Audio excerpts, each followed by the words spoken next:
بسم الله الرحمن الرحيم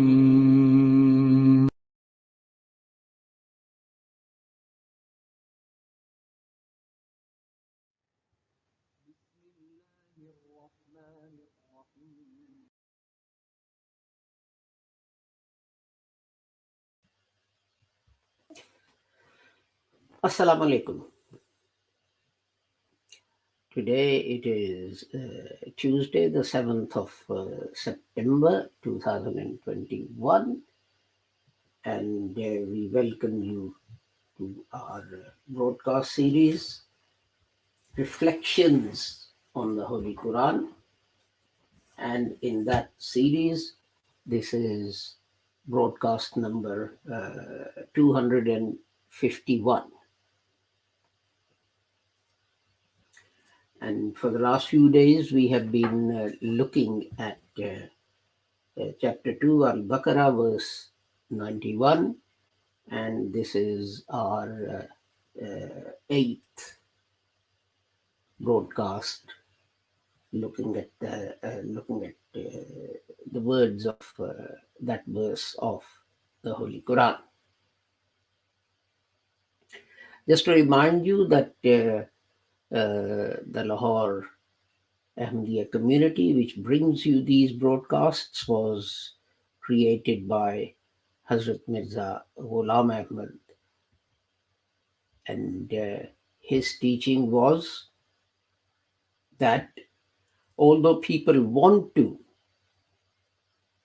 bring another prophet after the Holy Prophet Muhammad, the Holy Prophet Muhammad was in fact the last prophet, because the Quran says Khatmun Nabiyyin and the Holy Prophet says La Nabi Abad. So he was the last prophet. But the Holy Prophet did say that when the Ummah falls into error, then God will send reformers, Mujaddideen, to guide the Ummah back to the right path. And Hazrat Mirza Ghulam Ahmad Sahib was one such Mujaddid, and his distinction was that the Holy Prophet had applied to him the titles of the Messiah and Mahdi. So this was his distinction, but he was one of the Mujaddids, one of the reformers that the Holy Prophet had said will come. Hazrat Mirza Ghulam Ahmad also stressed the fact that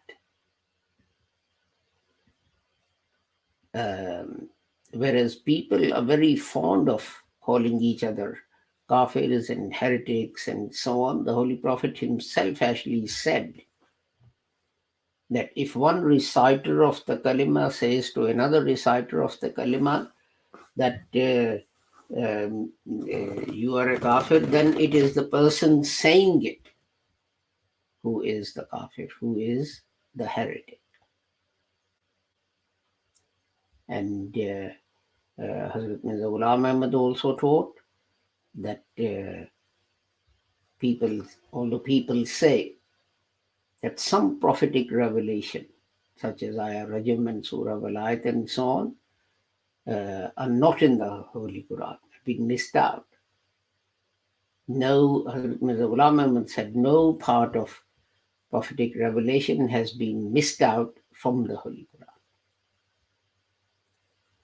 And he pointed out that although people say that some verses of the Holy Quran have been abrogated, this is incorrect.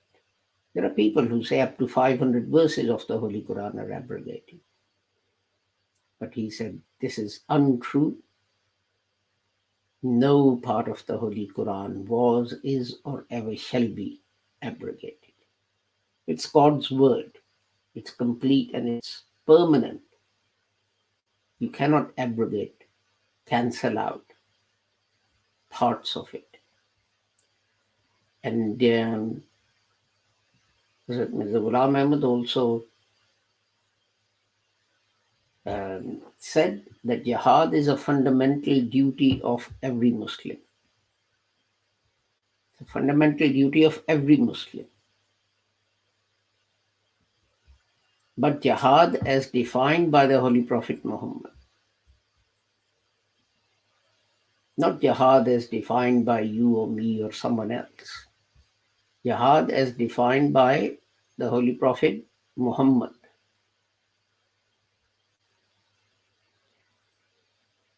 The Holy Prophet Muhammad, when returning from fighting, said that Muslims were returning from the minor jihad, that is the fighting, to major jihad.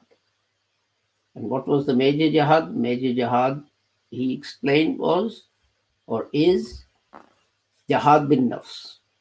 Struggle with your own self, with its desires, and so on.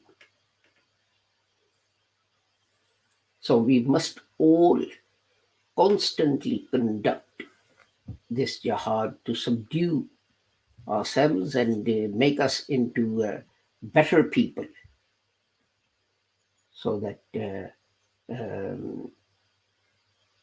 we can show the world what a true and real Muslim is and what he stands for.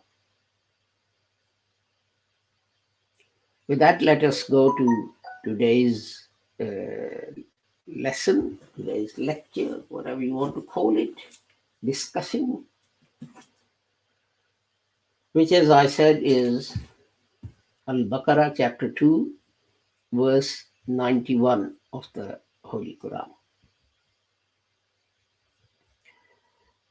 And it goes, أعوذ بالله من الشيطان الرجيم بسم الله الرحمن الرحيم وإذا قيل لهم آمنوا بما أنزل الله قالوا نؤمن بما أنزل علينا ويكفرون بما براءه وهو الحق مصدقا لما معهم قل فلم تقتلون أنبياء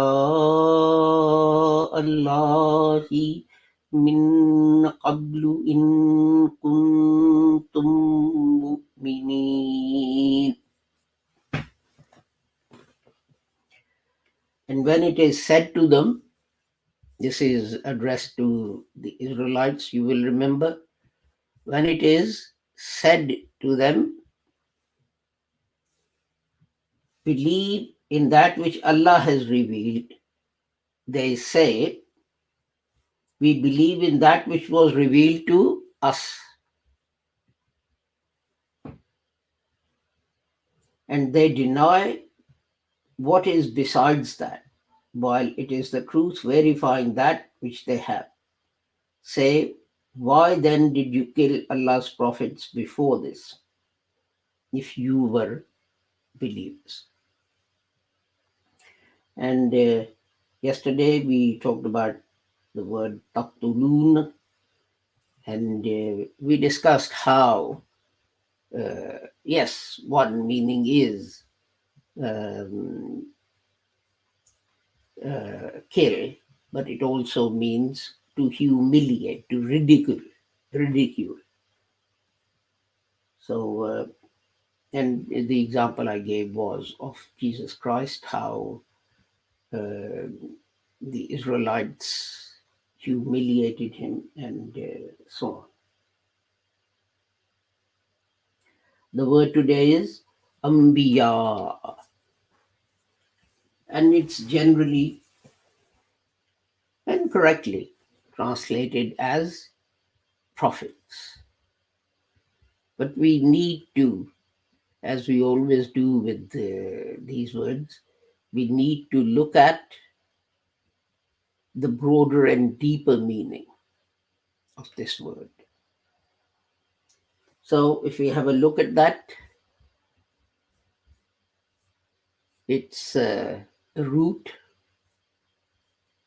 is Noon Ba Hamza.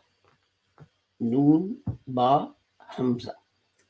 That is the root of the word, and it occurs, it's just one word, there are no pronouns, nothing added to that, and it occurs in the Holy Quran 160 times in 6 different forms. That is to say, with 6 different meanings. Different words made with these 3 letters, and they mean different things.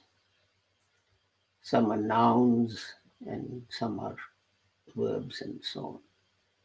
So, as I said, it occurs 160 times. 75 times as Nabi, and 46 times as Nabba'a, and 29 times as Naba, and 5 times as Nubuwat, and 4 times as Amba'a, and I think there's one more, etc. So it means to inform, to impart knowledge. So it could be give news or whatever, impart knowledge in some way. So inform, etc. And then, of course, there is the noun, and for example, Naba'a, and means the news, the story. And then, of course, we have the noun Nabuwat, wal Nubuwata, meaning prophethood. So let's consider its meanings. And basically, the word it means for something to go from one place to another. So that is the basic meaning of this word. But people have put conditions on what it is.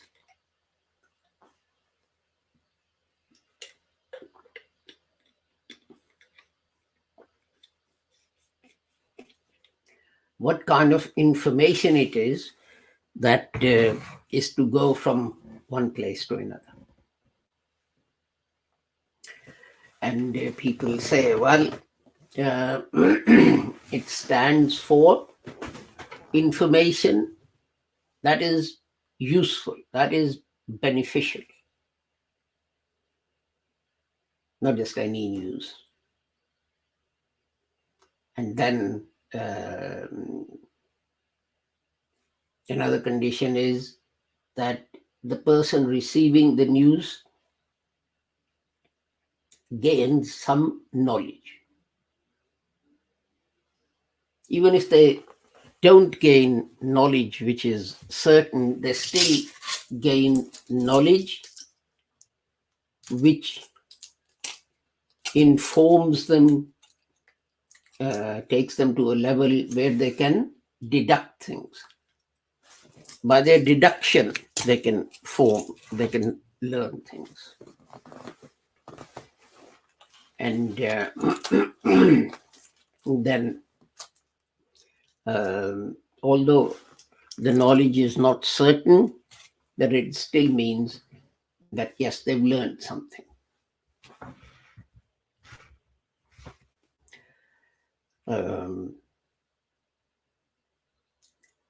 But the Holy Quran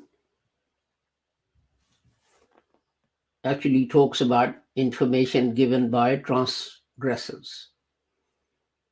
And it says, I think it's chapter 26, verse 4, that if a transgressor brings you some news, then find out whether it's correct or not. Find out whether it is true or not. Because it may be that, I don't know, for some reason, he's spreading falsehoods. And we get this at all times, for whatever reason. Some people may be well-meaning, and their intention may be good. But nevertheless, the news that they spread is not correct and not true. I mean, we had this recently, didn't we? That people spread these rumors that, Bill Gates was putting microchips in the vaccine, and they will tell Microsoft, where you are and all this kind of thing. Why Bill Gates would want to know where Shahid Aziz is, I don't know. But these were the rumors people were spreading, and these were going from one to the next and next to the next and so on, without any investigation, in violation of the instructions of the Holy Quran. Now, there are two very similar words.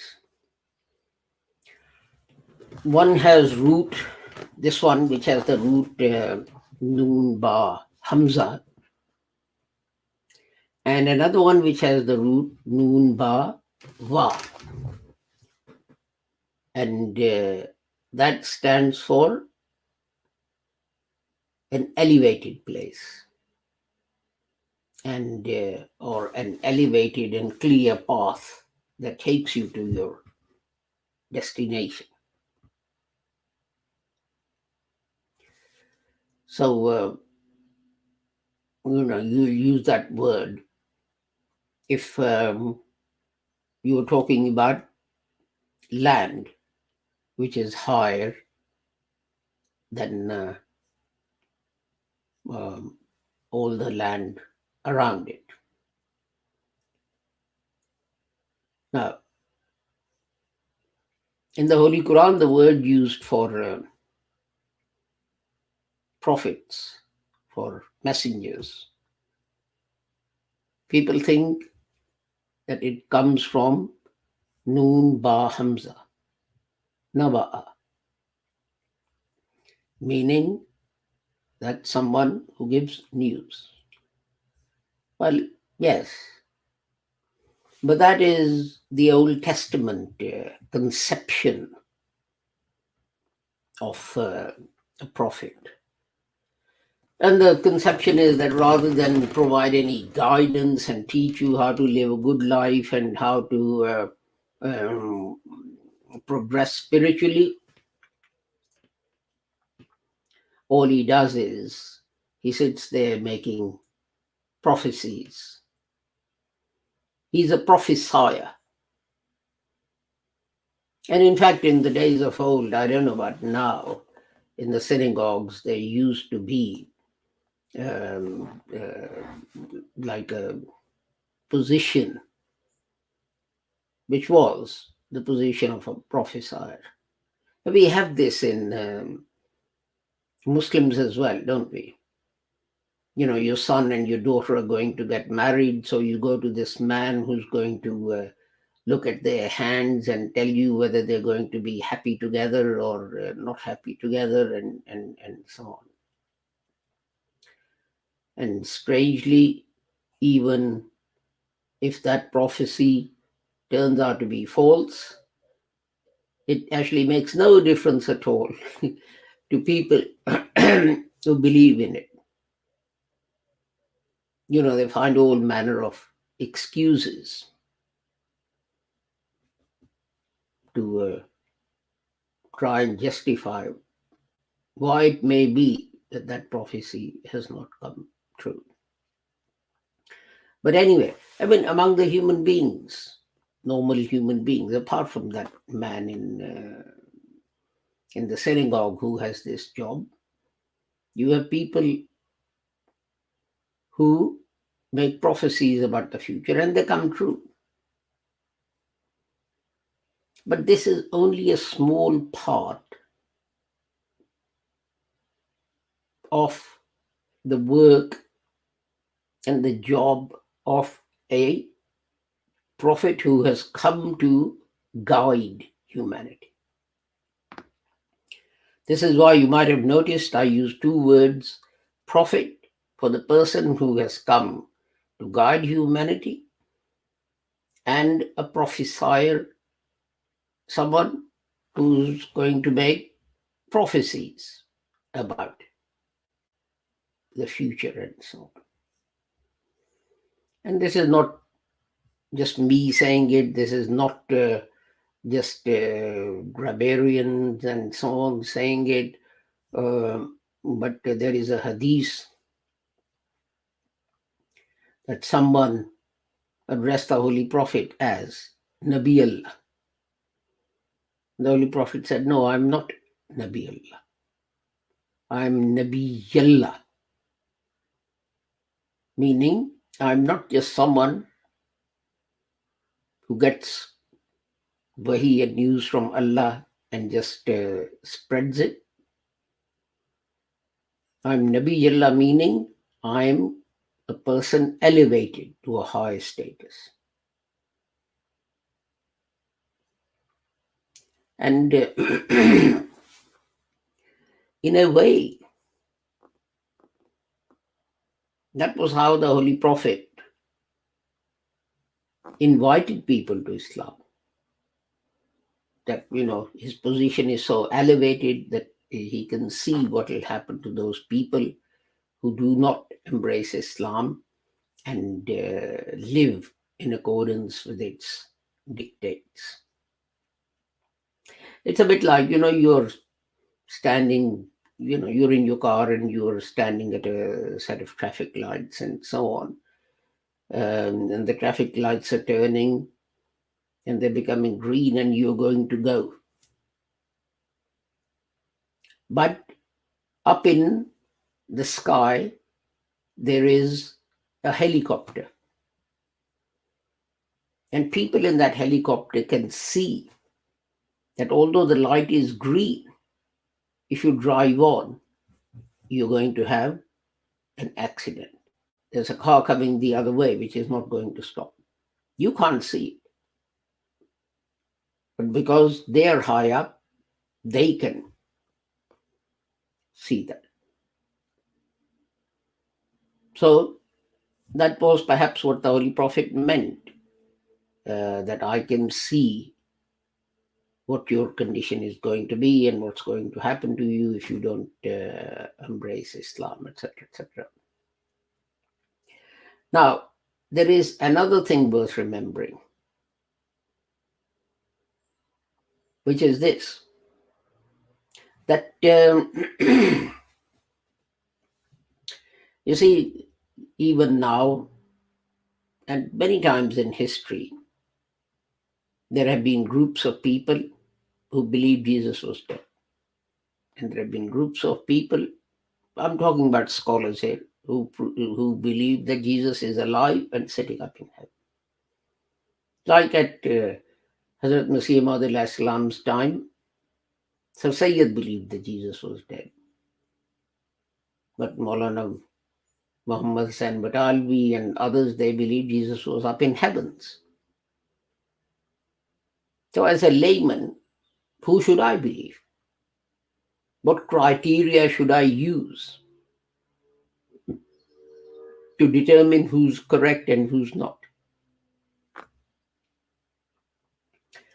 Now, Sir Sayyid said, well, I say Jesus is dead because science says Jesus is dead. He must be dead because no one can go up to heavens and live God knows where for thousands of years, not age, not get old, and then come down and lead the Muslims. Science tells us it's simply not possible. The reply to that is that people say, well, God is the creator. What's the fuss? If he wants to keep someone alive for 2,500 years, he can do so. Who's to stop him? God can do everything. Who do you believe? I'm a man in the street. Sir Sayyid on one side, Maulana Muhammad Hassan Batalvi on the other side. Now, Hazrat Mirza Ghulam Ahmad said, God has told me that Jesus has died, and it's written in the Holy Quran. That is the difference. So Sayyid Ahmad Khan Sahib was saying, science says. But Hazrat Sahib said, no. God created science. If he wants to keep Jesus alive for 2,000, 3,000 years without food and water and so on, he's the creator. He can do it. But when Hazrat Sahib says that God has told me that Jesus has died, and it's written in the Holy Quran, that is a different matter. That is a different matter. Now I know who to believe. Because no one is arguing on the basis of science and this or this says that, and this or this is reliable, and that or this is weak, and this or this is this, and that or this is that. No one is talking in those terms.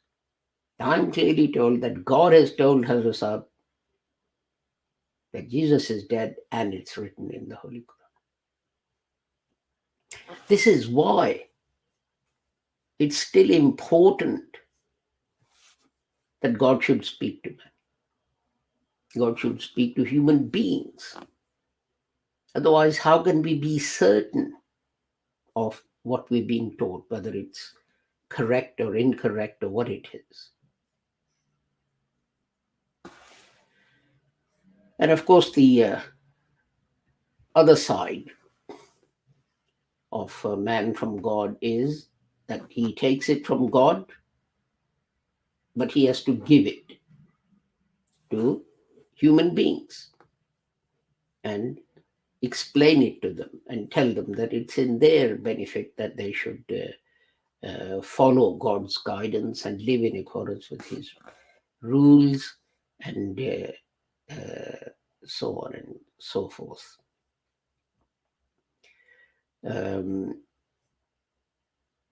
So our belief is that every Nabi, every Rasul has a book with him. He either has a new book or he makes changes to the old book, creating a new Sharia, etc. So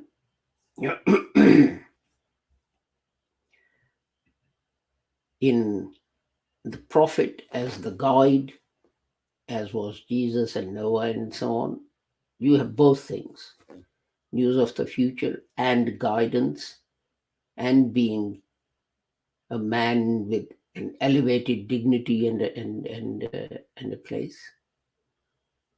But although all that has come to an end, God still continues to speak to human beings, to teach them and to guide them. Otherwise, we have these endless debates about, whether these things that some people do, they are correct or true or untrue or whatever, etc., etc. With that, I take my leave of you with the prayer that whoever you are and wherever you may be, may Allah keep you all safe and sound and free from harm. Assalamu alaikum, Khuda Hafiz, and goodbye.